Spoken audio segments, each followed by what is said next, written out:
नमस्कार आणि गंगा एज्युकेशनमध्ये आपलं पुन्हा एकदा हार्दिक स्वागत आहे.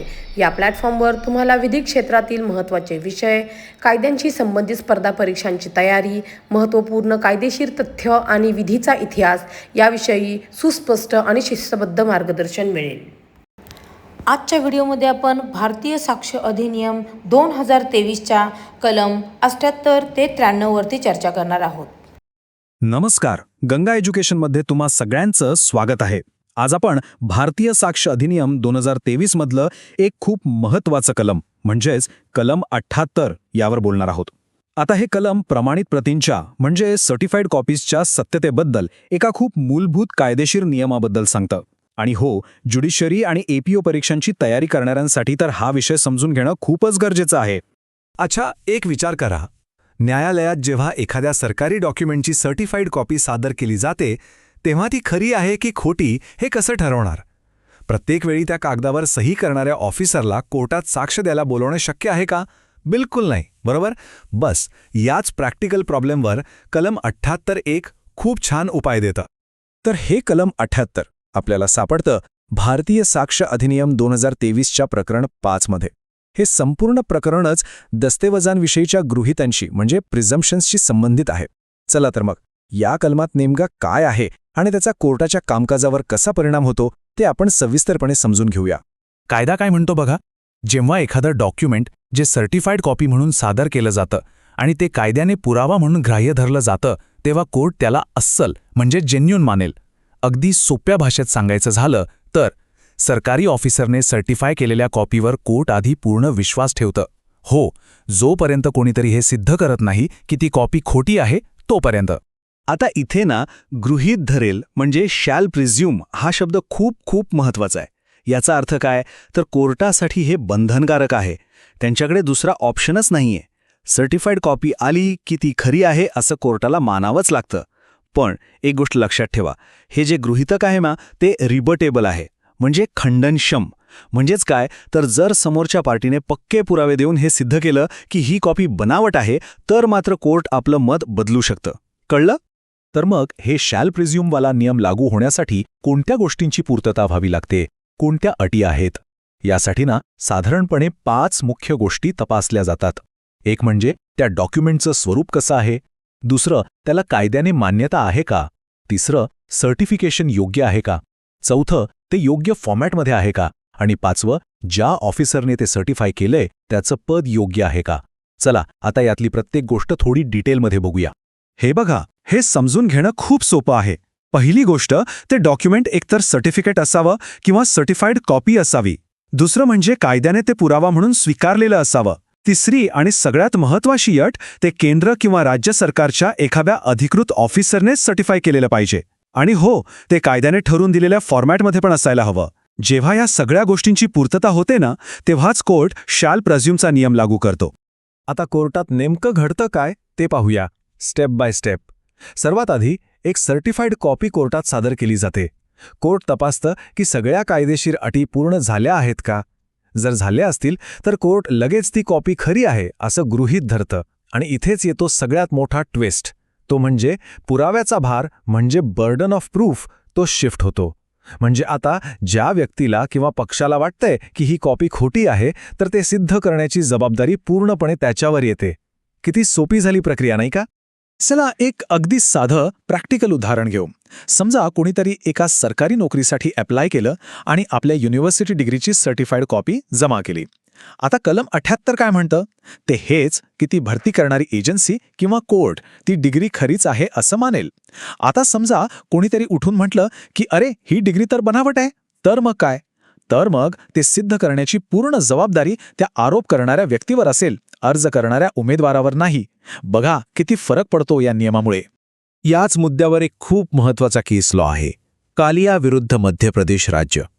या केसने एक खूप स्पष्ट तत्व घालून दिलंय. ते म्हणजे the burden of proof shifts to the party that challenges the authenticity of a certified copy. म्हणजेच जो कोणी सर्टिफाईड कॉपीच्या सत्यतेवर प्रश्नचिन्ह उभं करतो ती खोटी आहे हे सिद्ध करण्याची जबाबदारी पण त्याचीच. या केसमध्ये कोर्टाने हेच स्पष्ट केलं की कलम 78 मुळे कोर्टाची प्रक्रिया कितीतरी सोपी आणि वेगवान होते. जरा विचार करा, जर प्रत्येक सर्टिफाईड कॉपीसाठी मूळ ऑफिसरला कोर्टात बोलवायला लागलं तर किती वेळ जाईल, किती खर्च होईल, हे तर शक्यच नाही. म्हणूनच ज्याला आक्षेप आहे त्यानेच पुरावे द्यायचे. यामुळे कोर्टाचा खूप मौल्यवान वेळ वाचतो. आता कलम 78च्या मागे खूप इंटरेस्टिंग लॅटिन मॅक्झिम म्हणजे कायदेशीर सूत्र आहे.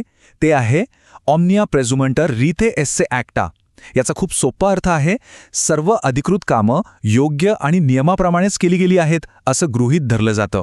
म्हणजे कायदा सरकारी अधिकाऱ्यांच्या कामावर विश्वास ठेवतो. आणि हेच सूत्र ह्या संपूर्ण कलमाचा आधार आहे. अजून एक असंच महत्त्वाचं सूत्र आहे, ॲक्टा पब्लिका प्रोबॅन्डसे इप्सा. याचा अर्थ होतो सार्वजनिक दस्तऐवज स्वतःला सिद्ध करतात. म्हणजे पब्लिक डॉक्युमेंट्स किंवा त्यांच्या सर्टिफाईड कॉपीजना त्या खऱ्या आहेत हे सिद्ध करण्यासाठी सुरुवातीला कोणत्या वेगळ्या साक्षीदाराची वगैरे गरज नसते. ते स्वतःच एक पुरावा असतात. आणि आपलं कलम 78 बरोबर याच तत्वावर काम करतं. एक गोष्ट लक्षात घ्या की हा नियम काही नवीन नाही आहे. जो जुना कायदा होता म्हणजे इंडियन एव्हिडन्स ॲक्ट 1872 त्याच्या कलम 79 मध्ये सेम हीच तरतूद होती. आता नवीन कायद्यात म्हणजे भारतीय साक्ष अधिनियम 2023 मध्ये त्याला कलम 78 मध्ये जागा मिळाली आहे. यावरून आपल्याला कळतं की हे तत्व किती महत्त्वाचं आहे. कोर्टाचं कामकाज सोपं करण्यासाठी हे इतकं गरजेचं आहे की नवीन कायद्यातही मूळ संकल्पना जशीच्या तशी ठेवण्यात आली आहे. तर मग या सगळ्या चर्चेचा सार काय? या कलमामुळे सर्टिफाईड कॉपीजना एक खास एव्हिडेन्शियरी व्हॅल्यू म्हणजे पुराव्याचं मूल्य मिळतं. यामुळे होतं काय तर त्या कॉपीच्या सत्यतेबद्दल आणि ऑफिसरच्या पदाबद्दल एक गृहीतक तयार होतं. त्यामुळे सुरुवातीला लांबलचक पुरावे द्यायची गरजच पडत नाही. याने कोर्टाचा वेळ वाचतो, प्रक्रिया सोपी होते आणि सगळ्यात महत्त्वाचं, हे गृहीतक रिब्युटेबल असल्यामुळे कोणत्याही पक्षावर अन्याय होत नाही. त्यांना ते खोटं ठरवण्याची संधी नेहमीच असते. आता आपल्या ज्युडिशरी आणि एपीओ परीक्षेची तयारी करणाऱ्या मित्रांसाठी एक खास टिप बघा. प्रिलिम्समध्ये तुम्हाला थेट सेक्शन नंबरवर प्रश्न येऊ शकतो की सर्टिफाईड कॉपीबद्दलचं प्रिझम्पशन कोणत्या सेक्शनमध्ये आहे. तो उत्तर आहे सेक्शन 78. आणि मेन्समध्ये तुम्हाला बर्डन ऑफ प्रूफवर आधारित एखादा प्रॉब्लेम बेस्ड प्रश्न विचारला जाऊ शकतो. तिथे तुम्हाला हे तत्व कसं लागू होतं हे लिहावं लागेल. त्यामुळे ही कन्सेप्ट एकदम पक्की करून ठेवा. चला जाता जाता एक क्विक रिव्हिजन करूया. परीक्षेसाठी फक्त 3 गोष्टी लक्षात ठेवा. पहिली, कलम 78. दुसरी, प्रमाणित प्रतींच्या सत्यतेबद्दलचं मॅन्डेटरी बट रिब्युटेबल गृहीतक. आणि तिसरी, बर्डन ऑफ प्रूफ नेहमी आव्हान देणाऱ्यावर असतो. बस या 3 गोष्टी लक्षात ठेवल्या की या टॉपिकवरचा कोणताही प्रश्न तुम्ही आरामात सोडवू शकाल. ज्युडिशरी, एपीओ आणि इतर कायद्याच्या परीक्षांच्या तयारीसाठी अशाच सोप्या आणि माहितीपूर्ण विश्लेषणासाठी गंगा एज्युकेशन सोबत जोडलेले रहा. धन्यवाद. आज आपण भारतीय साक्ष अधिनियम 2023 मधलं एक खूप महत्त्वाचं कलम म्हणजे कलम 79 यावर सविस्तर चर्चा करणार आहोत. हे कलम कोर्टासमोर सादर होणाऱ्या काही खास दस्तऐवजांबद्दल आहे. ज्युडिशरी आणि एपीओ परीक्षांच्या तयारीसाठी हे कलम समजून घेणं अत्यंत आवश्यक आहे. चला तर मग सुरुवात करूया. आजच्या या चर्चेमध्ये आपण काय काय पाहणार आहोत त्याची ही एक रूपरेषा आहे. आपण कलम 79च्या परिचयापासून सुरुवात करू, मग त्याचे आवश्यक घटक समजून घेऊ. त्यानंतर काही महत्त्वाच्या केस लॉसच्या मदतीने त्याचं महत्त्व पाहू. यामागे असलेली कायदेशीर तत्त्व, त्याचं पुरावा मूल्य आणि परीक्षेसाठी काही खास टिप्स. आणि हो, शेवटी एक जलद उजळणीसुद्धा करणार आहोत. चला मग सुरुवात करूया. बघा, कोणताही कायदा समजून घेताना सगळ्यात आधी त्याची मूळ भाषा म्हणजे बेअर ॲक्टमध्ये नेमकं काय लिहिलं आहे हे पाहणं महत्त्वाचं असतं. म्हणजे एकदम सोप्या भाषेत सांगायचं झालं तर काय की जेव्हा कोर्टासमोर असा एखादा कागद येतो जो एखाद्या साक्षीदाराचा जबाब आहे किंवा आरोपीने दिलेला कबुली जबाब आहे आणि तो एका कायदेशीर प्रक्रियेदरम्यान नोंदवलेला आहे आणि त्यावर संबंधित न्यायाधीश किंवा मॅजिस्ट्रेटची सही आहे, तर अशावेळी कोर्टाला काही गोष्टी गृहीत धराव्या लागतात. ओके, तर मग प्रश्न येतो की हे गृहीतक, हे प्रिझम्पशन कोर्ट कधी वापरू शकतं? त्यासाठी काही अटी आहेत का? हो, नक्कीच आहेत. आणि याच अटींना आपण म्हणतो या कलमाचे अत्यावश्यक घटक म्हणजेच इसेन्शियल इन्ग्रीडियंट्स. या कलमाची ताकद वापरात येण्यासाठी या 5 गोष्टी पूर्ण व्हायला हव्यात. पहिली गोष्ट, तो दस्तऐवज कोर्टासमोर सादर केलेला असावा. दुसरी, तो पुराव्याची नोंद किंवा कबुली जबाब असावा. तिसरी, तो एका कायदेशीर कार्यवाहीत नोंदवलेला असावा. चौथी आणि खूप महत्त्वाची, त्यावर न्यायाधीश किंवा मॅजिस्ट्रेटची सही असावी. आणि 5वी गोष्ट म्हणजे तो कायद्याने ठरवून दिलेल्या प्रक्रियेनुसारच नोंदवलेला असावा. आता इथे कायद्यामध्ये वापरलेला शब्द आहे गृहीत धरेल, म्हणजेच शॅल प्रिझ्यूम. आणि हा शब्द खूप खूप महत्वाचा आहे. याचा अर्थ काय होतो की कोर्टाकडे दुसरं कुठलाही ऑप्शन नाहीये, त्यांना हे गृहीत धरावंच लागतं. काय गृहीत धरायचं? तर तो दस्तऐवज खरा आहे, बनावट नाही, तो नोंदवताना जी परिस्थिती सांगितली आहे ती खरी आहे आणि त्याची नोंदणी योग्य कायदेशीर प्रक्रियेनेच झाली आहे.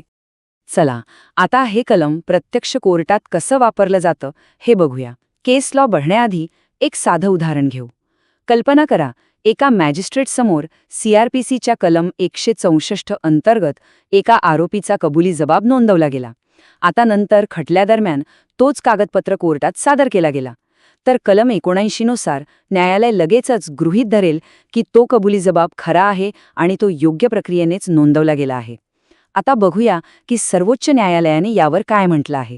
या एका महत्त्वाच्या केसमध्ये कोर्टाने अगदी स्पष्ट केलं की कायद्याने ठरवून दिलेली प्रक्रिया पाळणं ही काही चॉईस नाहीये, ते कंपल्सरी आहे. जर कबुली जबाब नोंदवताना कायद्यातील एका जरी नियमाचं पालन झालं नसेल तर त्या दस्तऐवजाला कलम 79चं संरक्षण मिळणार नाही, म्हणजे न्यायालय काहीही गृहीत धरणार नाही.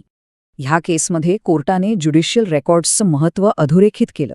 बघा, कोर्टाचा स्वतःच्याच कामकाजावर आणि रेकॉर्ड्सवर खूप विश्वास असतो. त्यामुळे अशा नोंदींमध्ये सत्यतेचा एक मजबूत गृहीतक असतं आणि त्यांना इतक्या सहजासहजी खोटं ठरवता येत नाही. आपल्याला माहिती आहे की कायद्यामधली अनेक कलमं काही मूलभूत तत्वांवर, काही सूत्रांवर आधारलेली असतात. यांनाच आपण लीगल मॅक्झिम्स म्हणतो. कलम 79च्या मागेसुद्धा अशीच काही महत्त्वाची तत्वं आहेत. या लॅटिन म्हणीचा सरळ अर्थ असा आहे की सार्वजनिक दस्तऐवज स्वतःचा पुरावा असतात. त्यांना सिद्ध करण्यासाठी वेगळ्या साक्षीदाराची गरज भासत नाही. कलम 69 याच तत्वावर काम करतं. कोर्टाच्या नोंदी स्वतःच अस्सल मानल्या जातात. आणि ही दुसरी म्हण सांगते की जेव्हा एखादा सरकारी अधिकारी किंवा न्यायाधीश कायद्यानुसार एखादं काम करतो तेव्हा असं मानलं जातं की त्याने ते काम योग्य प्रक्रियेनेच केलं आहे. कलम 79 हेच गृहीतक न्यायाधीशांच्या कामाबद्दल ठेवतं. ठीक आहे, तर आता आपण या कलमाच्या एव्हिडन्शियरी व्हॅल्यूकडे वळूया आणि परीक्षेच्या दृष्टीने काही महत्त्वाच्या टिप्स बघूया. या कलमामुळे काय होतं की सरकारी पक्षाला तो दस्तऐवज खरा आहे हे सिद्ध करण्यासाठी त्या मॅजिस्ट्रेटला साक्षीदार म्हणून बोलवण्याची गरज पडत नाही. पण यातली सगळ्यात महत्त्वाची गोष्ट जी लक्षात ठेवायची आहे ती म्हणजे हे गृहीतक रिब्युटेबल आहे. आता रिब्युटेबल म्हणजे काय? याचा अर्थ असा की हे गृहीतक खोडून काढता येतं. म्हणजे आरोपी हे सिद्ध करू शकतो की कबुली जबाब त्याच्याकडून जबरदस्तीने घेतला होता किंवा प्रक्रिया करताना काहीतरी चूक झाली होती. जर हे सिद्ध झालं तर न्यायालय ते गृहीतक बाजूला ठेवेल. आणि हो, भारतीय साक्ष अधिनियम 2023 येण्याआधी हीच तरतूद भारतीय पुरावा कायदा 1872च्या कलम 80 मध्ये होती. संकल्पना तीच आहे, फक्त आता नवीन कायद्यात कलम क्रमांक 79 आहे. आता परीक्षेबद्दल बोलायचं झाल्यास 2 गोष्टी लक्षात ठेवा. प्रिलिम्समध्ये शॅल प्रेझ्यूम चा अर्थ काय किंवा ते मे प्रेझ्यूमपेक्षा कसं वेगळं आहे यावर डायरेक्ट प्रश्न येऊ शकतो. आणि मेन्समध्ये तुम्हाला एखादी सिच्युएशन दिली जाईल, समजा मॅजिस्ट्रेटने सही केली नाही आणि विचारलं जाईल की अशा परिस्थितीत कलम 79 लागू होईल का? चला तर मग पटकन एक क्विक रिव्हिजन करून घेऊया जे काही आपण आत्तापर्यंत पाहिलं. परीक्षेसाठी फक्त 3 गोष्टी लक्षात ठेवा. 1. कलम आहे 79. 2. हे कशाबद्दल आहे? तर न्यायिक नोंदींच्या खरेपणाबद्दल. आणि 3. ह्यातलं प्रिझम्पशन कसं आहे? तर शॅल प्रिझ्यूम, जे अनिवार्य आहे पण खंडनक्षम आहे. तर हे कलम एका बाजूला न्यायालयाची कार्यक्षमता वाढवतं आणि दुसऱ्या बाजूला ते खंडनक्षम असल्यामुळे आरोपीच्या अधिकारांचे संरक्षण करून न्यायाचा समतोल साधतं. यावर नक्की विचार करा. ज्युडिशियरी, APO आणि कायद्याच्या परीक्षांशी संबंधित अधिक विश्लेषणासाठी गंगा एज्युकेशन सोबत जोडलेले रहा. धन्यवाद. गंगा एज्युकेशनमध्ये आपल्या सर्वांचं पुन्हा एकदा स्वागत.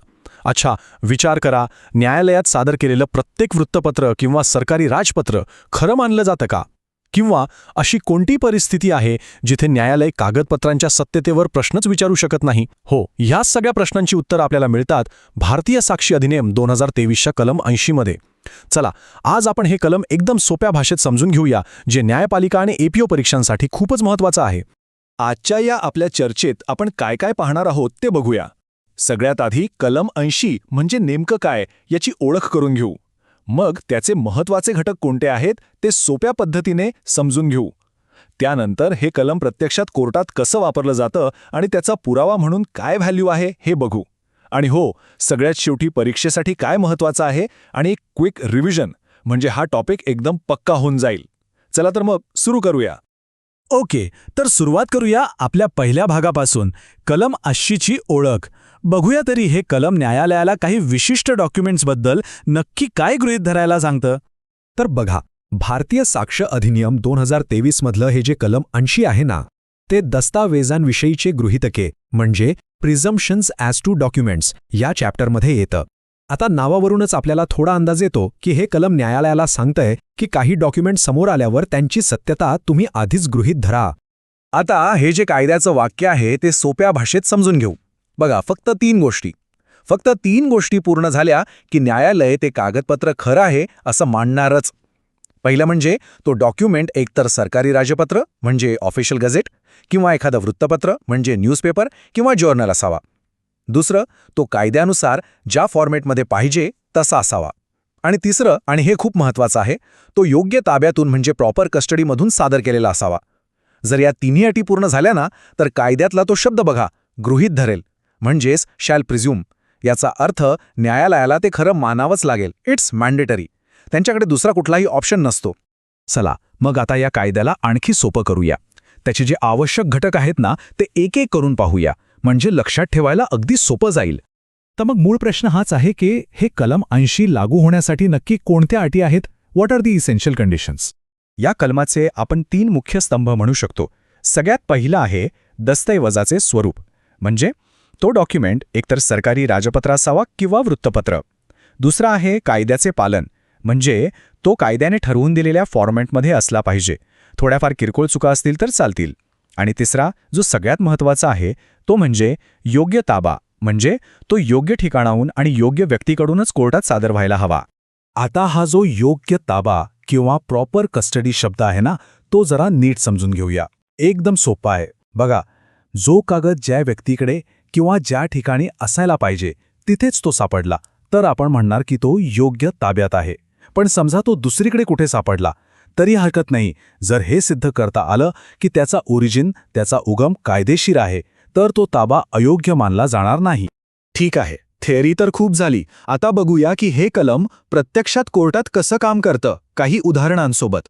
चला एक कोर्ट रूममधली सिच्युएशन इमॅजिन करूया, म्हणजे ही कन्सेप्ट एकदम क्रिस्टल क्लिअर होऊन जाईल. समजा एखाद सरकारी टेंडरवरून कोर्टात केस सुरू आहे.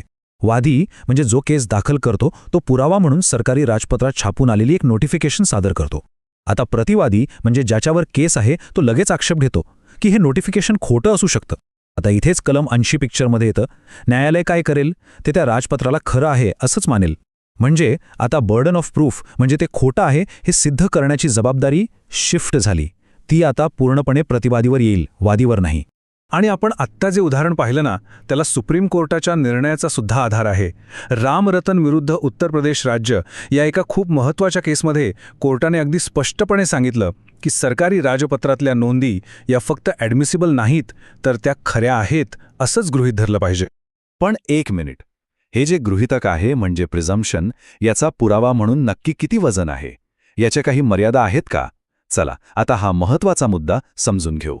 हा मुद्दा परीक्षेसाठी आणि प्रॅक्टिससाठी सुद्धा खूप महत्त्वाचा आहे. तर नीट लक्ष द्या. कलम 80 मधलं जे गृहीतक आहे ना, ते खंडनक्षम आहे, म्हणजे रिब्युटेबल प्रिझम्पशन. याचा अर्थ काय? याचा अर्थ कोर्ट सुरुवातीला ते खरं आहे असं मानेल, पण हे काही अंतिम सत्य नाही, हे काही दगडावरची रेष नाही. जर दुसऱ्या पार्टीने, विरोधी पक्षाने ठोस पुरावा दिला की ते डॉक्युमेंट बनावट आहे किंवा ते चुकीच्या ताब्यातून आलं आहे, तर न्यायालय आपलं मत बदलू शकतं. So it's not conclusive proof. आता येतोय परीक्षेसाठीचा एक हॉट टॉपिक.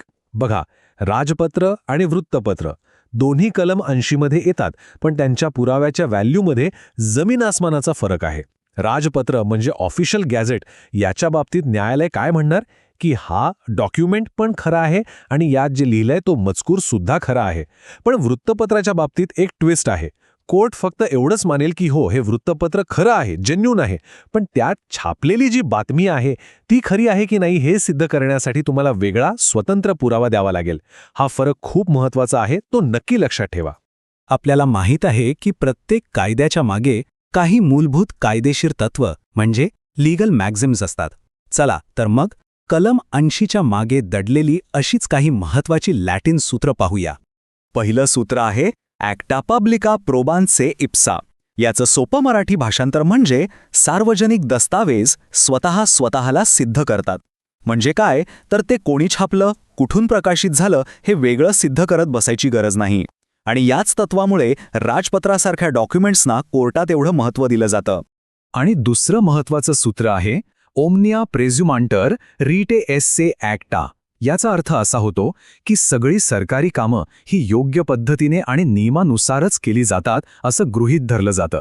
म्हणजे कोर्ट सरकारी प्रक्रियेवर एक प्रकारचा विश्वास ठेवतं आणि याच विश्वासाचा पाया कलम 80च्या गृहीतकाला मिळतो. चला आता येऊया आपल्या सगळ्यात महत्त्वाच्या भागाकडे. परीक्षेच्या दृष्टीने या कलमामधून नक्की काय लक्षात ठेवायचं आहे ही टीप नीट लक्षात घ्या.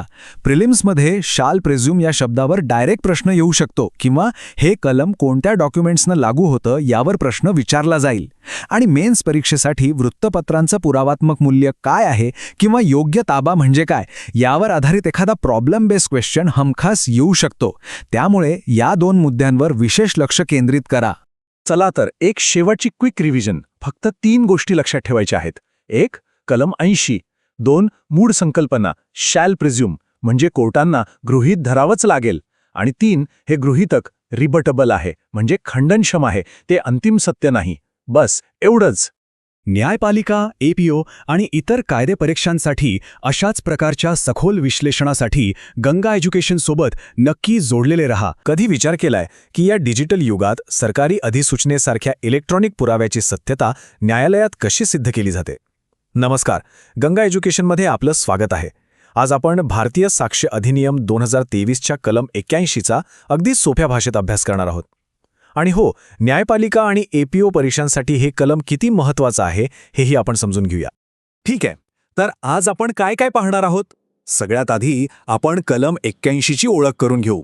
त्यानंतर त्यातील जे काही महत्त्वाचे घटक आहेत ते आपण सोप्या भाषेत समजून घेऊ. मग हे कलम प्रत्यक्षात कोर्टात कसं वापरलं जातं हे एका उदाहरणावरून पाहूया. आणि सगळ्यात शेवटी परीक्षेच्या दृष्टीने काय महत्त्वाचं आहे याची उजळणी करू, जेणेकरून आपले गुण पक्के होतील. चला तर मग सुरुवात करूया. पाहूया तरी की हे कलम 81 नक्की काय सांगतं. तर बघा, आपण बोलतोय भारतीय साक्ष अधिनियम 2023च्या कलम 81 बद्दल. हे कलम येतं चॅप्टर 5 मध्ये, ज्याचं नाव आहे दस्तऐवजांविषयीची गृहीतके. आता नावावरूनच आपल्याला थोडी कल्पना येते नाही का? सोप्या भाषेत सांगायचं तर हे कलम कोर्टाला एक प्रकारचं मार्गदर्शन करतं की काही विशिष्ट प्रकारच्या डिजिटल कागदपत्रांना खरं मानायचं की नाही आणि त्यावर विश्वास कसा ठेवायचा. आता बघा, कायद्याची भाषा कधीकधी जरा क्लिष्ट वाटते नाही का? पण याचा अर्थ खरं तर खूप सोपा आहे. समजा सरकारचं एखादं ऑफिशियल गॅझेट म्हणजे राजपत्र जे आता डिजिटल स्वरूपात येतं, ते जर कोर्टात सादर केलं गेलं आणि ते कायद्यानुसार योग्य प्रकारे जपून ठेवलेलं असेल तर कोर्ट काय करेल माहितीये? कोर्ट सुरुवातीला तरी ते खरं आहे असंच गृहीत धरेल. म्हणजे त्यासाठी वेगळा पुरावा देण्याची गरज नाही. अर्थात जोपर्यंत दुसरी पार्टी हे खोटं आहे हे सिद्ध करत नाही तोपर्यंत. पण मग प्रश्न येतो की कोर्ट हे अनुमान कधी आणि कोणत्या परिस्थितीत लावतं? त्यासाठी काही अटी आहेत. चला आता आपण तेच महत्त्वाचे घटक एक एक करून समजून घेऊया. हे बघा, हे गृहीतक लागू होण्यासाठी 4 महत्त्वाच्या अटी पूर्ण व्हाव्या लागतात. पहिलं, तो रेकॉर्ड इलेक्ट्रॉनिक किंवा डिजिटल स्वरूपात असायला हवा. साहजिक आहे, आपण डिजिटल युगाबद्दल बोलतोय. दुसरं, तो रेकॉर्ड म्हणजे ऑफिशियल गॅझेट किंवा सरकारी राजपत्र आहे असा दावा केलेला असावा.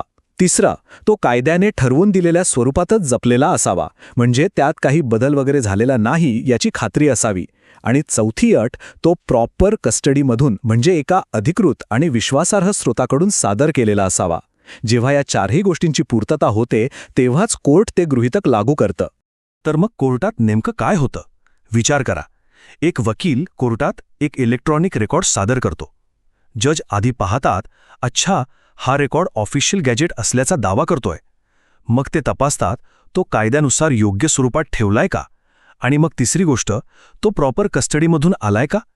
जेव्हा या सगळ्या प्रश्नांची उत्तरं हो येतात तेव्हाच कोर्ट म्हणतं, ठीक आहे, या क्षणी आम्ही हा रेकॉर्ड खरा आहे असं मानतो.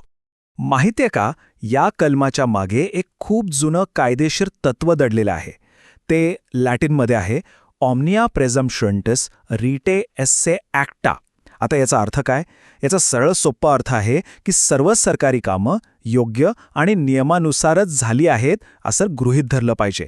आणि आपलं हे कलम 81 बरोबर याच तत्वावर, याच विश्वासावर आधारलेलं आहे. चला आता थिअरी बाजूला ठेवूया आणि प्रॅक्टिकल गोष्टी पाहूया.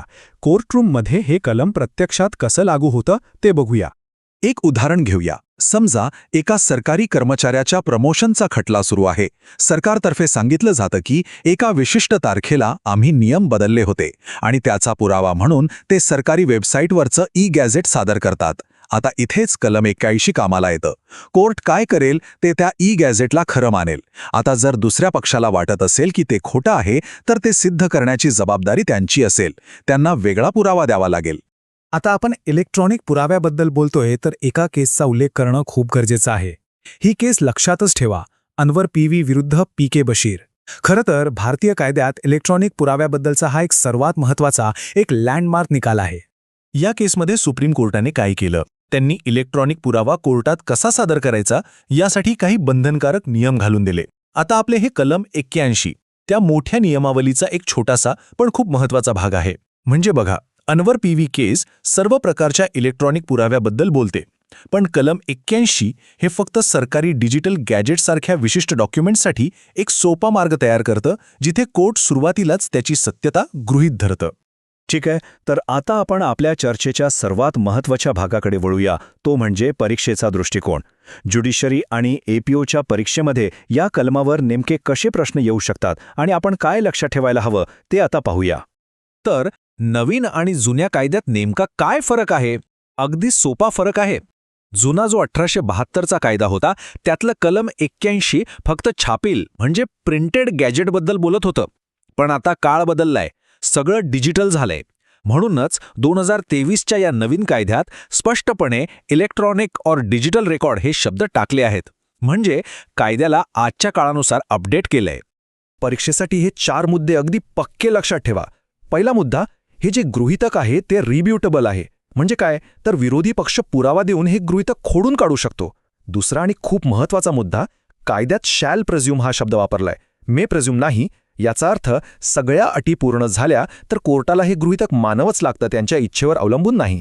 तिसरा मुद्दा, प्रिलिम्समध्ये या गृहीतकाच्या प्रकारावर थेट प्रश्न येऊ शकतो. आणि चौथा, मेन्समध्ये प्रॉपर कस्टडी या संकल्पनेवर आधारित एखादा प्रॉब्लेम बेस्ड प्रश्न विचारला जाऊ शकतो. चला तर मग एक शेवटची पटकन उजळणी करूया. आज आपण काय पाहिलं? कलम 81 भारतीय साक्ष अधिनियम 2023. याचं मुख्य काम काय आहे? तर सरकारी ई-गॅझेटच्या सत्यतेबद्दल गृहीतक धरणं. हे गृहीतक कसं आहे? तर रिब्युटेबल प्रिझम्पशन आहे. आणि परीक्षेसाठी याची व्हॅल्यू खूप जास्त आहे, म्हणजे हे अत्यंत महत्त्वाचं कलम आहे. कायद्यातील अशाच किचकट वाटणाऱ्या संकल्पना सोप्या भाषेत समजून घेण्यासाठी गंगा एज्युकेशन सोबत जोडलेले रहा. पुढच्या भागात भेटूया एका नवीन कलमाच्या विश्लेषणासोबत. धन्यवाद. नमस्कार. गंगा एज्युकेशनमध्ये आपल्या सगळ्यांचं स्वागत आहे. आज आपण भारतीय साक्ष अधिनियम 2023 मधला एक अत्यंत महत्त्वाचा चॅप्टर 5 म्हणजेच कलम 82 ते 87 याचा सविस्तर अभ्यास करणार आहोत.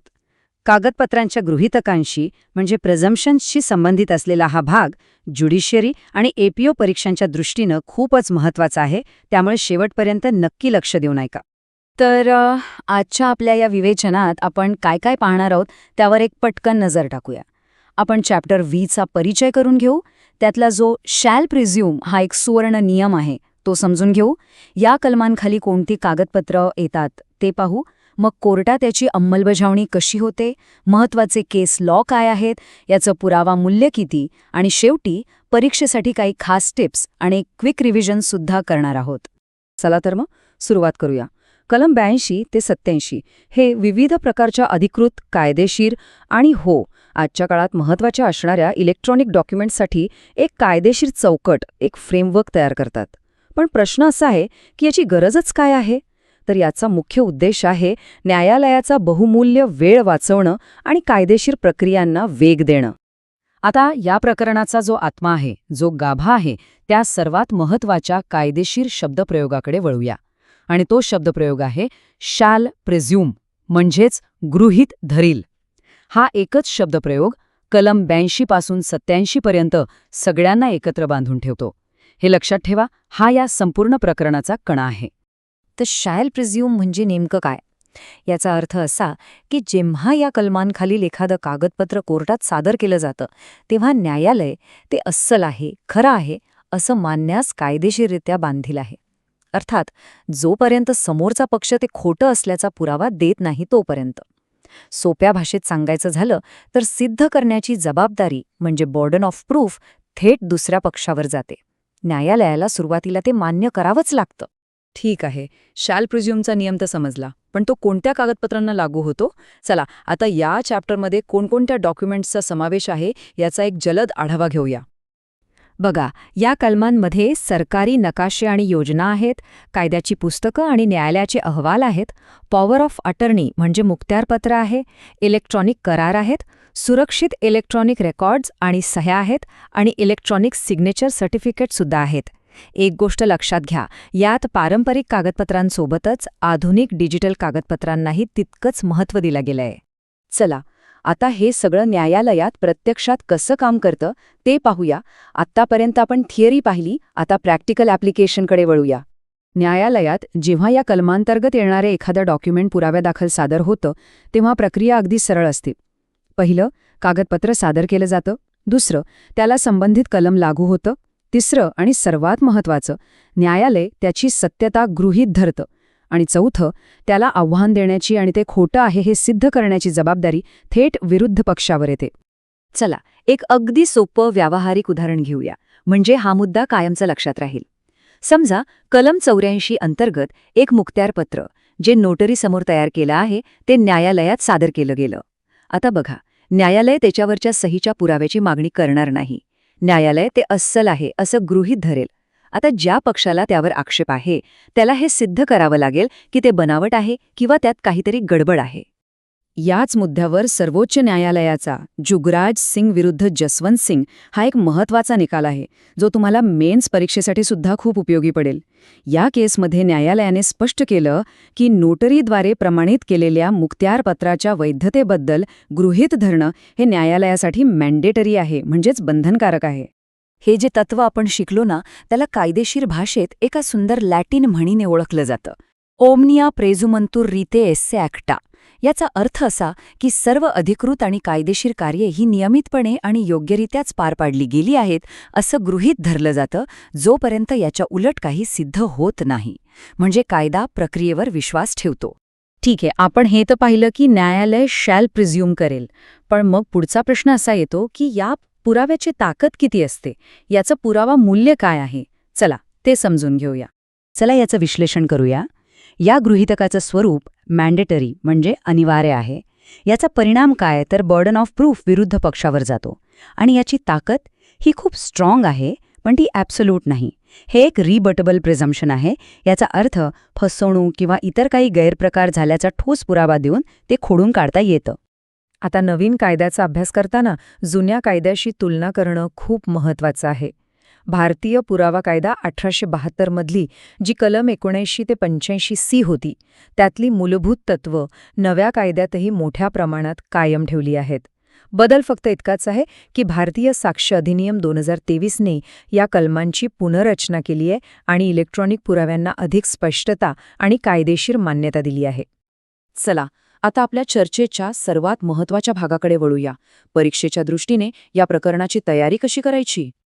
बघा, प्रिलिम्ससाठी कोणत्या कलमात कोणतं कागदपत्र येतं यावर थेट प्रश्न येतात, त्यामुळे ती आधी लक्षातच ठेवा. मेन्ससाठी बर्डन ऑफ प्रूफवर आधारित प्रॉब्लेम बेस्ड प्रश्न येऊ शकतो. आणि मुलाखतीत तुम्हाला मे प्रिझ्यूम, शाल प्रिझ्यूम आणि कन्क्लुझिव्ह प्रूफ यातला फरक अगदी स्पष्टपणे सांगता आला पाहिजे. हा त्यांचा आवडता प्रश्न असतो. चला, तर मग जाता जाता एका मिनिटात या संपूर्ण प्रकरणाची उजळणी करूया. हे मुद्दे तुमच्या डोक्यात फिट बसले पाहिजेत. प्रकरण आहे 5वं, कलम 82 ते 87. मुख्य संकल्पना आहे शाल प्रिझ्यूम, जे एक मॅन्डेटरी बट रिब्युटेबल प्रिझम्पशन आहे. महत्त्वाचा खटला आहे जुगराज सिंग विरुद्ध जसवंत सिंग. आणि मुख्य उद्देश काय तर न्यायालयीन कार्यक्षमता वाढवणे. ज्युडिशरी, APO आणि कायद्याशी संबंधित इतर परीक्षांच्या तयारीसाठी अशाच प्रकारच्या सविस्तर आणि अभ्यासपूर्ण विवेचनासाठी गंगा एज्युकेशन सोबत जोडलेले रहा. आज आपण भारतीय साक्ष अधिनियम 2023 मधल्या एका अतिशय महत्त्वाच्या भागाचं विश्लेषण करणार आहोत. तो भाग म्हणजे चॅप्टर 5 डॉक्युमेंट्सबद्दलची गृहीतके. आणि त्यातही आपण कलम 88 ते 91 पाहणार आहोत. एक गोष्ट लक्षात ठेवा, ज्युडिशरी आणि APO परीक्षांच्या दृष्टिकोनातून हा भाग प्रचंड महत्त्वाचा आहे. चला तर मग यातली प्रत्येक कन्सेप्ट एकदम सोप्या भाषेत समजून घेऊया. बरं, आजच्या या विश्लेषणामध्ये आपण नक्की काय काय पाहणार आहोत त्याची ही एक छोटीशी रूपरेषा. सगळ्यात आधी आपण प्रकरण 5चा एक परिचय करून घेऊ. मग कलम 88 ते 91 मधल्या 4 मुख्य गृहीतकांचा आपण एक तौलनिक अभ्यास करू. यातला जो सगळ्यात महत्त्वाचा भाग आहे तो म्हणजे मे प्रिझ्यूम आणि शॅल प्रिझ्यूम यात नेमका फरक काय आहे. त्यानंतर काही महत्त्वाचे कोर्टाचे निर्णय आणि कायदेशीर सूत्रे, या कलमांचा पुरावा म्हणून काय मूल्य आहे, आणि सगळ्यात शेवटी परीक्षेसाठी काही खास टिप्स आणि एक क्विक रिव्हिजन घेऊ. चला तर मग आपण थेट मुद्द्यालाच हात घालूया. प्रकरण 5 डॉक्युमेंट्सबद्दलची गृहीतके. पण पहिला प्रश्न मनात येतो की एक गृहीतक म्हणजे ज्याला आपण इंग्रजीत प्रिझम्पशन म्हणतो ते नेमकं आहे तरी काय. अगदी सोप्या भाषेत सांगायचं झालं ना तर असं समजा की कायद्यानुसार जेव्हा एक गोष्ट सिद्ध होते तेव्हा कोर्ट काय करतं तर त्या आधारे दुसरी गोष्ट पण सिद्ध झालीये असं मानतं. बस यालाच गृहीतक म्हणतात. आणि हे जे प्रकरण आहे ते आपल्याला नेमकं हेच सांगतं की काही विशिष्ट प्रकारच्या डॉक्युमेंट्सबद्दल कोर्ट काय गृहीत धरू शकतं आणि यामुळे होतं काय तर सगळी जी न्यायालयीन प्रक्रिया आहे ना ती सोपी आणि फास्ट होते. या प्रकरणामध्ये आपण प्रामुख्याने 4 महत्त्वाच्या कलमांवर फोकस करणार आहोत. कलम 88, 89, 90 आणि 91. आता ही 4ही कलमं वेगवेगळ्या प्रकारच्या कागदपत्रांबद्दल बोलतात आणि साहजिकच त्यांच्याशी संबंधित गृहीतके सुद्धा वेगवेगळी आहेत. म्हणूनच जर आपण त्यांचा एक तुलनात्मक अभ्यास केला तर त्यातला फरक लक्षात ठेवणं खूपच सोपं होऊन जाईल.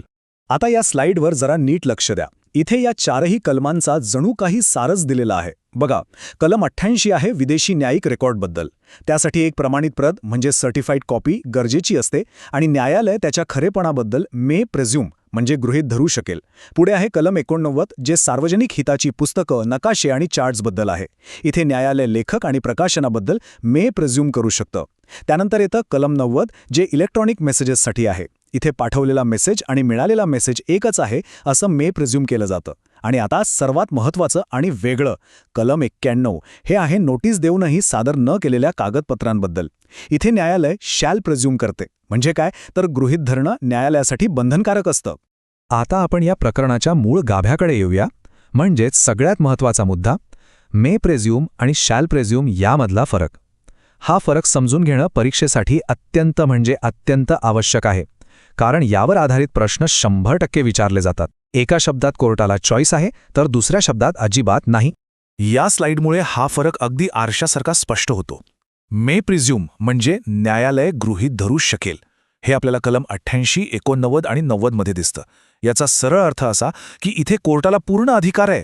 म्हणजे त्यांची विवेकबुद्धी, त्यांचं डिस्क्रिशन आहे. त्यांना वाटलं तर ते गृहीतक स्वीकारतील, नाहीतर नाकारतील. आणि हो, हे गृहीतक खंडनक्षम असतं म्हणजे रिब्युटेबल. दुसरा पक्ष याच्या विरोधात पुरावा आणू शकतो. याउलट शाल प्रिझ्यूम म्हणजे न्यायालय गृहीत धरीलच. इथं शकेल नाही, धरीलय. हे फक्त आणि फक्त कलम 91 मध्ये वापरलंय. इथे कोर्टाला कोणताही चॉईस नाही. त्यांच्यावर ते गृहीतक स्वीकारण्याचं कायदेशीर बंधन आहे. आणि यामुळे होतं काय माहितीये, जो सगळ्यात मोठा परिणाम होतो तो म्हणजे बर्डन ऑफ प्रूफ. म्हणजे पुरावा सिद्ध करण्याची जी जबाबदारी आहे ती सरळ दुसऱ्या पार्टीवर शिफ्ट होते. आपल्याला माहिती आहे की कायद्यातील तरतुदींना खरं स्वरूप हे न्यायालय निर्णयांतूनच मिळतं. चला तर मग आता या कलमांशी संबंधित काही महत्त्वाचे कोर्टाचे निर्णय आणि कायदेशीर सूत्रे पाहूया ज्यांनी या तरतुदींचा अर्थ अधिक स्पष्ट केलेला आहे. जेव्हा विषय इलेक्ट्रॉनिक पुराव्याचा येतो म्हणजेच कलम 90चा येतो तेव्हा हे 2 खटले खूपच महत्त्वाचे आहेत. अनवर पीवी विरुद्ध PK बशीर आणि अर्जुन पंडितराव खोतकर विरुद्ध कैलाश. या दोन्ही प्रकरणांमध्ये सर्वोच्च न्यायालयाने एक गोष्ट अगदी ठामपणे सांगितली आहे, ती म्हणजे इलेक्ट्रॉनिक पुरावा न्यायालयात ग्राह्य धरायचा असेल तर कायद्यातल्या विशिष्ट अटींची पूर्तता करणं बंधनकारक आहे. फक्त मेसेज पाठवला म्हणजे तो खराच आहे असं न्यायालय आपोआप गृहीत धरणार नाही. या संपूर्ण प्रकरणाच्या मागे एक महत्त्वाचं कायदेशीर सूत्र काम करतं. ते म्हणजे ऑम्निया प्रेझ्युमेंटो रिते एस्से ॲक्टा. याचा अर्थ काय तर सर्व कृती योग्य आणि नियमितपणे केल्या गेल्या आहेत असं गृहीत धरलं जातं. कायद्यातली जी गृहीतकांची संकल्पना आहे ती याच पायाभूत सूत्रावर आधारित आहे आणि हे सूत्र न्यायालयीन कामात एक प्रकारची सुसूत्रता आणि सुलभता आणायला मदत करतं. तर मग आता प्रश्न असा पडतो की या कलमांचा नेमका उद्देश काय असावा आणि त्यांचा पुरावा म्हणून मूल्य तरी काय? ही कलमं कायद्यात का टाकली आहेत? तर एक गोष्ट लक्षात घ्या, हे केवळ काही तांत्रिक नियम नाहीत, तर न्याय प्रक्रियेमध्ये त्यांचा एक खूप मोठा आणि महत्त्वाचा हेतू आहे. या कलमांचे साधारणपणे 4 मुख्य उद्देश आहेत. पहिला म्हणजे न्यायालयीन कार्यक्षमता वाढवणे, जेणेकरून प्रत्येक छोट्या छोट्या गोष्टींसाठी वेळ वाया जाऊ नये. दुसरा, मे प्रिझ्यूम सारख्या तरतुदींमुळे न्यायालयाला प्रत्येक केसच्या परिस्थितीनुसार निर्णय घेण्यासाठी एक प्रकारची लवचिकता मिळते. तिसरा उद्देश म्हणजे कलम 91 नुसार जो पक्ष मुद्दाम कागदपत्र सादर करत नाही त्याला एक प्रकारे दंड होतो, ज्यामुळे न्यायप्रणालीत निष्पक्षता टिकून राहते. आणि चौथा, पुरावा सादर करण्यातली सोय आणि सत्याचा शोध या दोन्हींमध्ये एक योग्य संतुलन साधणं. चला, आता आपण आपल्या विश्लेषणाच्या शेवटच्या आणि परीक्षेच्या दृष्टीने सगळ्यात महत्त्वाच्या टप्प्याकडे आलो आहोत. या प्रकरणातून परीक्षेच्या तयारीसाठी नक्की कोणते मुद्दे लक्षात ठेवायचे आहेत यावर आपण आत्ता फोकस करूया.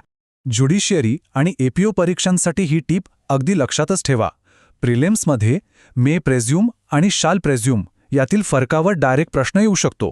तर मेन्स परीक्षेमध्ये कलम 91 वर आधारित म्हणजे नोटीस देऊनही कागदपत्र सादर न केल्यास काय परिणाम होतील यावर एखादा प्रॉब्लेम बेस्ड क्वेश्चन विचारला जाण्याची शक्यता खूप जास्त आहे. त्यामुळे या भागावर विशेष लक्ष द्या. चला, जाता जाता एक सुपर फास्ट उजळणी करूया. फक्त 3 गोष्टी लक्षात ठेवा. 1. या प्रकरणाचा मुख्य उद्देश आहे काही विशिष्ट कागदपत्रांसाठी गृहीतके निश्चित करून पुरावा सादर करण्याची प्रक्रिया सोपी करणं. 2. यातला सगळ्यात महत्त्वाचा फरक म्हणजे मे प्रिझ्यूम जे विवेकाधीन आहे आणि शॅल प्रिझ्यूम जे बंधनकारक आहे आणि ते फक्त कलम 91 मध्ये आहे. आणि 3. परीक्षेच्या दृष्टीने हा फरक आणि कलम 91 हे दोन्हीही अत्यंत महत्त्वाचे आहेत. ज्युडिशियरी, एपीओ आणि कायद्याच्या इतर परीक्षांसाठी अशाच अधिक माहितीपूर्ण आणि सोप्या विश्लेषणासाठी गंगा एज्युकेशन सोबत नक्की जोडलेले रहा. नमस्कार. आज आपण भारतीय साक्ष अधिनियम 2023 मधलं एक खूप इंटरेस्टिंग आणि महत्त्वाचं कलम पाहणार आहोत. कलम 92. आता जरा विचार करा, खूप जुनी कागदपत्र, कित्येक दशकांपूर्वीची, त्यांची सत्यता कोर्ट कसं ठरवत असेल, बरोबर? तर हे कलम नेमकं याच प्रश्नावर प्रकाश टाकतं. आणि म्हणूनच ज्युडिशियरी आणि एपीओ परीक्षांसाठी तर हे कलम खूपच महत्त्वाचं आहे. समजा आपल्या समोर 1950 सालचं एखादं डॉक्युमेंट आहे. आज कोर्ट त्यावर विश्वास कसा ठेवणार? ज्या लोकांनी ते बनवलं, ज्यांनी त्यावर सह्या केल्या, ते तर आज हयातही नसतील. मग त्याची ओरिजिनॅलिटी, त्याची सत्यता कशी सिद्ध करायची? हा एक मोठा प्रश्न आहे, नाही का? आणि याच प्रश्नाचं उत्तर देण्यासाठी कलम 99 अस्तित्वात आलं आहे. तर हे कलम नेमकं काय म्हणते ते पाहूया. सोप्या भाषेत सांगायचं तर जेव्हा एखादं डॉक्युमेंट जे 30 वर्षांपेक्षा जुनं आहे आणि ते योग्य ताब्यातून म्हणजे प्रॉपर कस्टडीमधून कोर्टात सादर केलं जातं, तेव्हा कोर्ट असं गृहीत धरू शकतं की त्या डॉक्युमेंटवरची सही खरी आहे, हस्ताक्षर खरं आहे आणि त्याची जी काही अंमलबजावणी किंवा ड्यू एक्झिक्युशन व्हायला पाहिजे होती ती व्यवस्थित झालेली आहे. अच्छा, तर मग कोर्ट हे गृहीतक कधी वापरू शकतं यासाठी कायद्याने काही अटी किंवा आपण म्हणूया की काही इसेन्शियल इन्ग्रेडियंट्स ठेवले आहेत. पहिली अट, डॉक्युमेंटचं वय कमीत कमी 30 वर्ष जुनं असायला हवं. दुसरी अट, ते कोर्टासमोर सादर केलं पाहिजे. तिसरी आणि खूप महत्त्वाची अट, ते योग्य ताब्यातून म्हणजे प्रॉपर कस्टडीमधून आलेलं असावं. आणि चौथी गोष्ट, हे जे गृहीतक आहे ना, ते मे प्रिझ्यूम आहे, म्हणजे हे पूर्णपणे न्यायालयाच्या विवेकबुद्धीवर अवलंबून आहे, बंधनकारक नाही. चला आता पहिला घटक थोडा डिटेलमध्ये बघूया. 30 वर्ष जुनं. आता हा 30 वर्षांचा कालावधी मोजायचा कसा? तर ज्या दिवशी ते डॉक्युमेंट तयार झालं त्या तारखेपासून ते ज्या दिवशी कोर्टात पुरावा म्हणून सादर केलं जातं त्या तारखेपर्यंत. हे महत्त्वाचं आहे. ज्या क्षणी ते कोर्टात येतं तेव्हाच ते 30 वर्षांचं कॅल्क्युलेशन थांबतं. आता येऊया पुढच्या अत्यंत महत्त्वाच्या मुद्द्यावर, योग्य ताबा म्हणजेच प्रॉपर कस्टडी. आता याचा अर्थ काय होतो? याचा सरळ अर्थ असा आहे की ते डॉक्युमेंट अशा ठिकाणाहून यायला हवं जिथे ते नैसर्गिकरित्या किंवा साहजिकपणे ठेवलं जाईल असं आपल्याला वाटतं. म्हणजे एक लॉजिकल जागा. उदाहरणार्थ, जर एखादी मालमत्ता गहाण ठेवली असेल तर तिची मूळ कागदपत्र सावकाराकडे सापडणं हे अगदी स्वाभाविक आहे. यालाच प्रॉपर कस्टडी म्हणतात. मी मगाशी उल्लेख केला होता मे प्रिझ्यूम या शब्दाचा, म्हणजे गृहीत धरू शकेल. कायद्यात हा शब्दप्रयोग खूपच महत्वाचा आहे. याचा अर्थ असा की कोर्टावर हे बंधनकारक नाहीये. कोर्टाला इथे एक डिस्क्रिशनरी पॉवर म्हणजे विवेकबुद्धीचा अधिकार दिला आहे. कोर्ट सगळी परिस्थिती बघेल आणि मग ठरवेल की या डॉक्युमेंटची सत्यता स्वीकारावी की नाही. हे शाल प्रिझ्युम सारखं कंपल्सरी नाही किंवा कन्क्लुझिव्ह प्रूफ सारखं अंतिम सत्यही नाही. लक्षात ठेवा. ठीक आहे, तर आता आपण कोर्टाची विचार करण्याची पद्धत म्हणजे लॉजिक समजून घेऊया. कोर्ट एक प्रकारची चेकलिस्ट वापरतं. पहिलं, डॉक्युमेंट 30 वर्ष जुना आहे का, चेक. दुसरं, ते प्रॉपर कस्टडीमधून आलेलं आहे का, चेक. जर या दोन्ही प्रश्नांची उत्तरं हो असतील तरच न्यायालय पुढचं गृहीतक मांडू शकतं. कोणतं गृहीतक? तर त्यावरील सही आणि हस्ताक्षर ओरिजिनल आहेत आणि त्याची अंमलबजावणी आणि साक्षांकन म्हणजे अटेस्टेशन हे सगळं व्यवस्थित झालेलं आहे. हेच आपण एका प्रॅक्टिकल उदाहरणातून समजून घेऊया, म्हणजे एकदम क्लिअर होईल. समजा नावाची एक व्यक्ती आहे जी गेल्या 50 वर्षांपासून एका जमिनीवर राहते. आता काही वाद निर्माण झाला आणि ने आपल्या घरातल्या एका जुन्या ट्रंकमधून 1975 सालचं एक सेल डीड म्हणजे विक्री करार काढून कोर्टात सादर केलं. आता ही जी जुनी ट्रंक आहे ना, यालाच आपण योग्य ताबा किंवा प्रॉपर कस्टडी म्हणतो. कारण अशी जुनी महत्वाची कागदपत्र अशाच ठिकाणी तर सापडणार, बरोबर? या संदर्भात एक महत्त्वाचा लँडमार्क खटला आहे, तो नक्की लक्षात ठेवा. ओमप्रकाश विरुद्ध शांतीदेवी. या केसमध्ये कोर्टाने अगदी स्पष्टपणे सांगितलं की कलम 92 अंतर्गत जे गृहीतक आहे ते रिबटेबल आहे. म्हणजे काय? तर ते खंडनक्षम आहे. ते काही कन्क्लुझिव्ह प्रूफ किंवा अंतिम पुरावा नाहीये.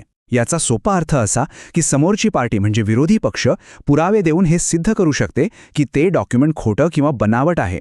या कलमाच्या मागे एक खूप जुना आणि महत्त्वाचं कायदेशीर तत्व आहे. एक लीगल मॅक्झिम आहे, ओमनिया प्रिझ्युमेंट्युर रिटे एसे ॲक्टा. आता याचा अर्थ काय होतो?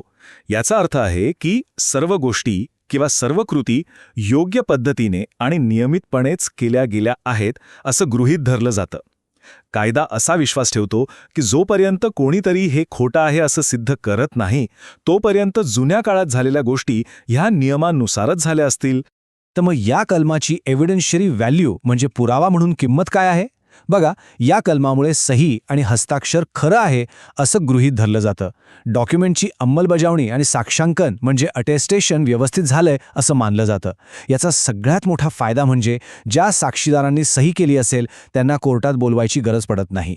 पण पुन्हा एकदा सांगतो, लक्षात ठेवा, हे गृहीतक रिबटेबल आहे म्हणजे त्याला चॅलेंज करता येतं आणि प्रॉपर कस्टडी सिद्ध करणं ही यातली सगळ्यात महत्त्वाची अट आहे.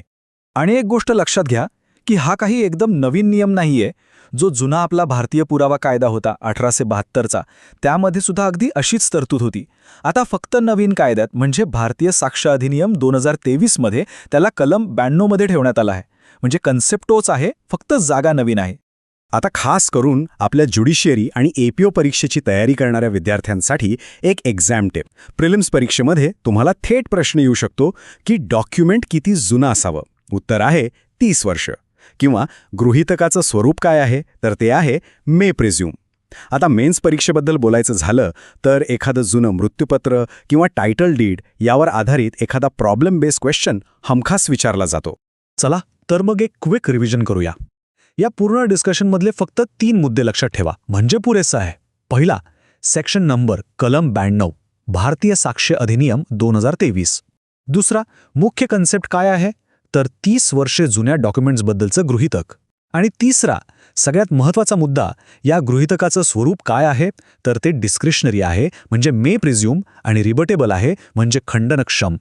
ज्युडिशरी, एपीओ आणि इतर कायद्याच्या परीक्षांच्या तयारीसाठी अशाच प्रकारच्या सखोल आणि सोप्या विश्लेषणासाठी गंगा एज्युकेशनसोबत कनेक्टेड रहा. नमस्कार, गंगा एज्युकेशनमध्ये आपलं स्वागत आहे.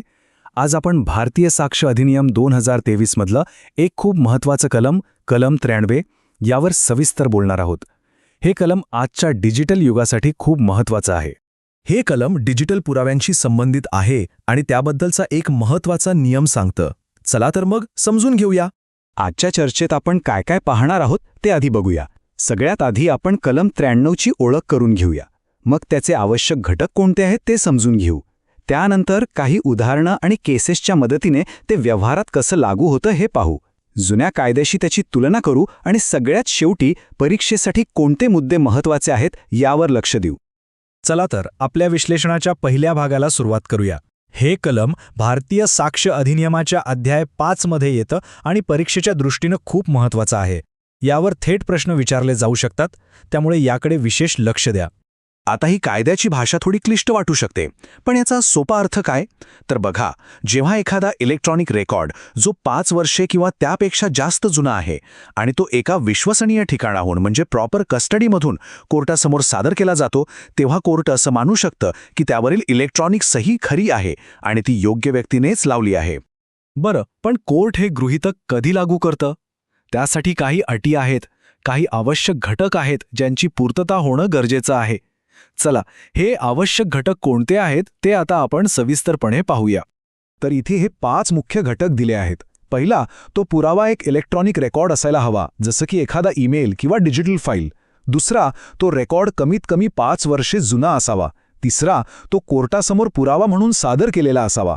चौथा, आणि हा खूप महत्त्वाचा आहे, तो योग्य ताब्यातून म्हणजे प्रॉपर कस्टडीमधून आलेला असावा, म्हणजे तो जिथून आलाय ती जागा विश्वासार्ह हवी. आणि पाचवा, त्यावर एका विशिष्ट व्यक्तीची इलेक्ट्रॉनिक सही असायला हवी. या कलमामध्ये मे प्रिझ्यूम म्हणजे गृहीत धरू शकेल हा शब्दप्रयोग खूप महत्त्वाचा आहे. याचा अर्थ असं मांडणं कोर्टावर बंधनकारक नाहीये. हा पूर्णपणे न्यायाधीशांचा विवेकाधिकार आहे. जर कोर्टाला पुराव्याच्या सत्यतेबद्दल जराही शंका आली तर ते अधिक तपासणीची किंवा पुराव्याची मागणी करू शकतात. तर कोर्ट हे गृहीतक लागू कसं करतं याची एक सोपी 3 टप्प्यांची प्रक्रिया आहे. पहिली पायरी, कोड रेकॉर्डचं वय आणि तो कुठून आलाय म्हणजेच त्याची कस्टडी तपासतं. दुसरी पायरी, मग त्यावर इलेक्ट्रॉनिक सही आहे का ते ओळखतं. आणि जर या दोन्ही अटी पूर्ण झाल्या तरच कोर्ट तिसऱ्या पायरीवर जातं, जिथे ते सही खरी असल्याचं गृहीतक लागू करू शकतं. ठीक आहे, आत्तापर्यंत आपण या कलमाची थिअरी पाहिली. आता ते प्रत्यक्ष व्यवहारात कसं लागू होतं हे काही उदाहरणं, कायदेशीर सिद्धांत आणि महत्त्वाच्या केसेसच्या मदतीने समजून घेऊया, म्हणजे ही संकल्पना आपल्या मनात अगदी पक्की होईल. या कलमाच्या मागे एक प्रसिद्ध लॅटिन कायदेशीर सिद्धांत आहे, ओमनिया प्रेझ्युमंटो रिते अस्से ॲक्टा. याचा सोपा अर्थ आहे की सर्व गोष्टी योग्य पद्धतीनेच पार पाडल्या गेल्या आहेत असं गृहीत धरलं जातं. हा सिद्धांत सांगतो की जेव्हा एखादी अधिकृत कृती ठरलेल्या प्रक्रियेनुसार केली जाते तेव्हा ती योग्यरित्याच केली गेली आहे असं मानलं पाहिजे. चला, एक व्यावहारिक उदाहरण पाहूया. समजा 2020 साली पाठवलेला एक महत्त्वाचा ईमेल 2026 मध्ये एका केसमध्ये पुरावा म्हणून कोर्टात सादर केला जातो. म्हणजे तो ईमेल 6 वर्षे जुना आहे आणि तो कंपनीच्या अधिकृत सर्व्हरवर म्हणजेच योग्य ताब्यात सुरक्षित होता. तर अशा परिस्थितीत न्यायालय कलम 93 अंतर्गत असं गृहीत धरू शकतं की त्या ईमेलवरची इलेक्ट्रॉनिक सही खरी आणि विश्वासार्ह आहे. इलेक्ट्रॉनिक पुराव्याबद्दल बोलताना अनवर पीवी विरुद्ध पीके बशीर या केसचा उल्लेख करणं खूप महत्त्वाचं आहे. सर्वोच्च न्यायालयाने या ऐतिहासिक खटल्यात इलेक्ट्रॉनिक पुराव्याचा स्वीकारार्हतेसाठी काही मूलभूत नियम ठरवून दिले. जरी हा खटला थेट कलम 93शी संबंधित नसला तरी डिजिटल पुराव्याचं महत्त्व आणि त्याचं योग्य प्रमाणीकरण किती गरजेचं आहे हे या केसने सिद्ध केलं. कायद्याचा अभ्यास करताना नवीन आणि जुन्या कायद्यांची तुलना करणं नेहमीच फायद्याचं ठरतं. यातून कायद्याचा विकास कसा झाला हे आपल्याला कळतं. चला पाहूया या नवीन कायद्याने जुन्या कायद्यात काय बदल केले आहेत. जुना भारतीय पुरावा कायदा 1872 त्याच्या कलम 90 मध्ये 30 वर्षे जुन्या भौतिक म्हणजे कागदोपत्री दस्तऐवजांसाठी असं गृहीतक होतं. याउलट नवीन भारतीय साक्ष अधिनियमाच्या कलम 93 ने इलेक्ट्रॉनिक रेकॉर्डसाठी हा कालावधी थेट 30 वर्षांवरून फक्त 5 वर्षांवर आणला आहे. हा किती मोठा आणि काळाची गरज ओळखणारा बदल आहे हे लक्षात घ्या. पण हा कालावधी 30 वर्षांवरून 5 वर्षांवर का आणला? यामागे एक स्पष्ट कारण आहे. डिजिटल रेकॉर्ड्स आणि टेक्नॉलॉजी खूप वेगाने बदलतात, जुने होतात. त्यांची साठवणूक आणि त्यांचं स्वरूप हे कागदी दस्तऐवजांपेक्षा पूर्णपणे वेगळं असतं. कायद्याने हे डिजिटल वास्तव स्वीकारून हा महत्त्वाचा बदल केला आहे. आता आपण आपल्या चर्चेच्या सर्वात महत्त्वाच्या भागाकडे आलो आहोत, जो विशेषतः न्यायपालिका आणि एपीओ परीक्षेची तयारी करणाऱ्यांसाठी आहे. चला पाहूया या कलमातनं परीक्षेसाठी कोणते मुद्दे लक्षात ठेवणं गरजेचं आहे. तर या गृहीतकाचं पुरावा म्हणून काय मूल्य आहे? पहिलं म्हणजे हे एक रिबटेबल प्रिझम्पशन आहे, म्हणजेच विरोधी पक्ष पुरावे देऊन हे गृहीतक खोटं ठरवू शकतो. दुसरं म्हणजे यामुळे रेकॉर्ड सादर करणाऱ्या पक्षाला सुरुवातीलाच तांत्रिक तज्ज्ञाला बोलावण्याची गरज नसते. आणि तिसरं, पुन्हा एकदा सांगतो, योग्य ताबा हा या कलमाचा आत्मा आहे, त्याशिवाय हे गृहीतक लागूच होऊ शकत नाही. परीक्षेसाठी ही एक खास टिप आहे. प्रिलिम्स परीक्षेत या कलमातील वर्षांची संख्या म्हणजेच 5 वर्ष आणि गृहीतकाचं स्वरूप म्हणजे मे प्रिझ्यूम यावर थेट प्रश्न विचारले जाऊ शकतात. तर मेन्स परीक्षेत तुम्हाला एखादं उदाहरण देऊन त्यावर आधारित समस्या आधारित प्रश्न विचारला जाण्याची दाट शक्यता आहे. चला परीक्षेपूर्वी एक जलद उजळणी करूया. फक्त 3 मुद्दे लक्षात ठेवा. 1. कलम 93 भारतीय साक्ष अधिनियम 2023. 2. मुख्य संकल्पना न्यायालय 5 वर्ष जुन्या आणि योग्य ताब्यातून आलेल्या इलेक्ट्रॉनिक रेकॉर्डवरील सही खरी असल्याचे गृहीत धरू शकेल. आणि 3. परीक्षेसाठी महत्त्व अत्यंत उच्च, कारण हे पुरावा कायद्याचं आधुनिकीकरण दर्शवतं. आणि जाता जाता एक विचार करण्यासारखा प्रश्न, डीप फेक आणि डिजिटल बनावटीच्या या काळात जिथे कोणताही डिजिटल डेटा सहज बदलला जाऊ शकतो, तिथे केवळ 5 वर्षांच्या आधारावर इलेक्ट्रॉनिक सही खरी मांडणं न्याय मिळवून देण्यासाठी खरंच पुरेसं आहे का, यावर नक्की विचार करा. न्यायपालिका, APO आणि इतर कायद्याच्या परीक्षांशी संबंधित अशाच विश्लेषणात्मक माहितीसाठी गंगा एज्युकेशन सोबत जोडलेले रहा. हे सत्र पाहिल्याबद्दल धन्यवाद. हा व्याख्यान उपयुक्त वाटला असल्यास कृपया लाईक करा, शेअर करा आणि गंगा एज्युकेशनला सबस्क्राईब करा. अशाच महत्त्वपूर्ण कायदेविषयक व्याख्यानांसाठी आमच्याशी जोडलेले रहा.